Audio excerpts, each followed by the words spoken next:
Somewhere in Moscow in 1931, a man named Yakov Guminer designed a poster. Not a soldier, not a flag.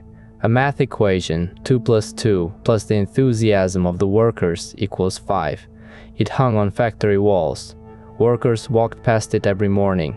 The part worth thinking about, the part I couldn't stop returning to when I first came across it, is that it worked. The question isn't whether a society can convince people to accept something false. The question is how, and why the brain permits it. Most people encounter 2 + 2 equaling 5 through George Orwell's novel, published in 1949. But the slogan already existed in the real world, nearly 2 decades before Orwell put it on the page.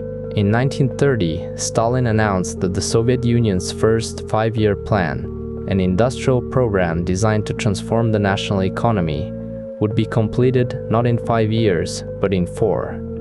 The arithmetic was blunt. 5 years of output in 4 years of time.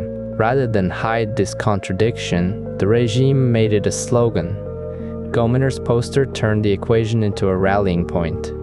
The extra one wasn't a lie, it was enthusiasm. Collective will, the kind of variable you cannot enter into a ledger but can absolutely feel in a room full of people who are all watching you. What makes that poster worth examining is not that it was exceptional, it is that it follows a pattern reaching much further back. In 1864, Fyodor Dostoevsky wrote Notes from Underground, in which the narrator offers a philosophical defense of exactly this kind of refusal. Twice 2 makes 4 is an excellent thing, the narrator says, but twice 2 makes 5 is sometimes a very charming thing too. For Dostoevsky's underground man, accepting every logical constraint without resistance made a person mechanical. Choosing the irrational answer was an assertion of free will. That distinction matters. Dostoevsky's narrator chose the absurdity. He knew it was arithmetically false and selected it deliberately, as a gesture of defiance. What Stalin's poster did, and what Orwell would spend hundreds of pages unpacking, was structurally different. Not the freedom to choose the wrong answer, a system that chose it for you and then arranged things so that you came to feel the choice had always been your own. That shift from voluntary absurdity to imposed absurdity is precisely what Orwell was trying to name. 1984 is not, at its core, a book about surveillance. Cameras and telescreens are set dressing. The actual subject is something smaller and stranger. What happens inside one person's mind when a system decides their beliefs are inconvenient. Winston Smith writes in his diary early in the novel, "Freedom is the freedom to say that 2 + 2 make 4. He is not making a mathematical argument. He is asserting that some facts exist outside of what any authority wants them to be. The number of fingers on a hand, the result of an addition. Things that are true regardless of who is in power." His interrogator, O'Brien, disputes the premise itself, not the arithmetic.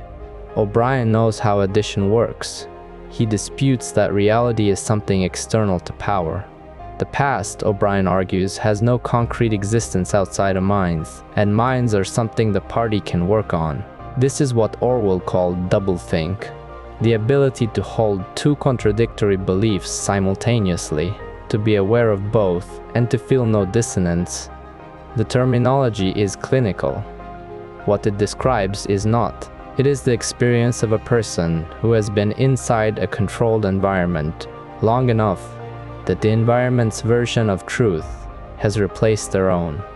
Not through forgetting, through overriding. The party does not want Winston to perform agreement. It wants the belief itself changed. And by the end of the novel, after weeks of sustained pressure, Winston sits in a cafe and traces 2 + 2 equals 5 in the dust on the table, not as performance, as a feeling. For most of the 20th century, readers took that ending as a novelist's exaggeration, a portrait of what only the most extreme coercion could produce. Then researchers started running experiments, and the picture got more complicated. In the 1950s, Solomon Asch ran a test that looked almost insultingly simple. He gathered groups of people and showed them two cards. One card had a single line. The other had 3 lines of clearly different lengths. The task was to identify which of the 3 matched the first. There was no visual ambiguity, but everyone else in the room, all except one real participant, had been told in advance to give the wrong answer, unanimously, confidently. And when they did, something happened.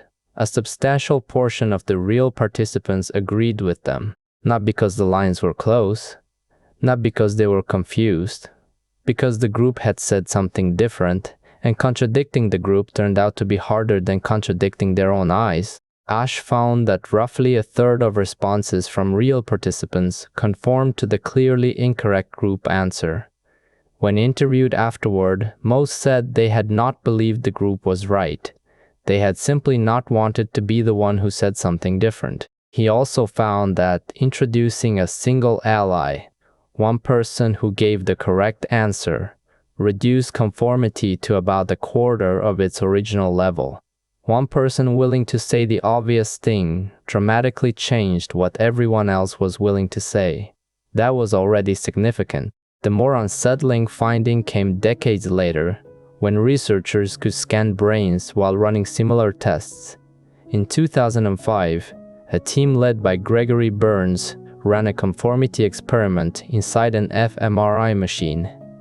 The results changed how many people had interpreted Asch's work. When participants conformed to the group's wrong answer, the changes in brain activity were concentrated in the occipital and parietal lobes, the regions involved in visual processing and spatial perception, not in the prefrontal areas associated with conscious deliberation. Group pressure wasn't only changing what people said, it was changing what they saw. And the scans of those who resisted told a parallel story. Standing alone, going against the unanimous group, activated the amygdala, the region associated with fear and social threat. The brain was not choosing to conform out of politeness. It was conforming to avoid something that registered as danger. Here is the assembled mechanism.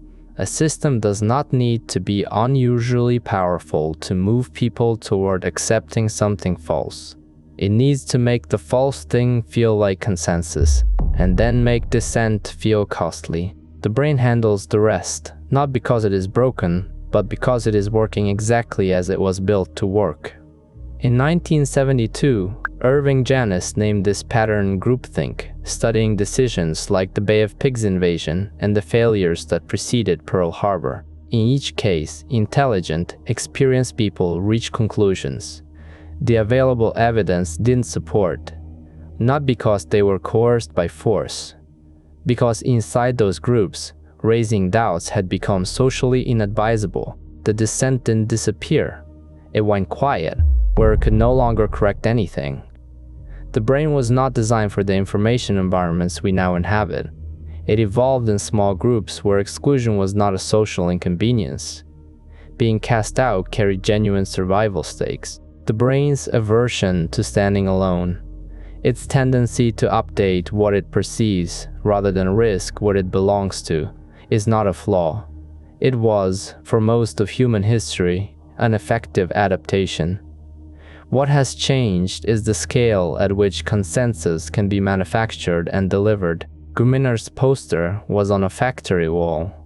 The mechanism now operates through systems designed to surface what the people around you already believe, to make the in-group's position feel total and inevitable, and to make the alternative feel not just wrong, but isolated. The signal that tells the brain it is outside the group, the signal the amygdala treats as danger, can now be sent continuously, from every direction, at a volume no single poster on a wall could match. Winston Smith did not trace 2 + 2 = 5 in the dust because O'Brien simply caused him pain.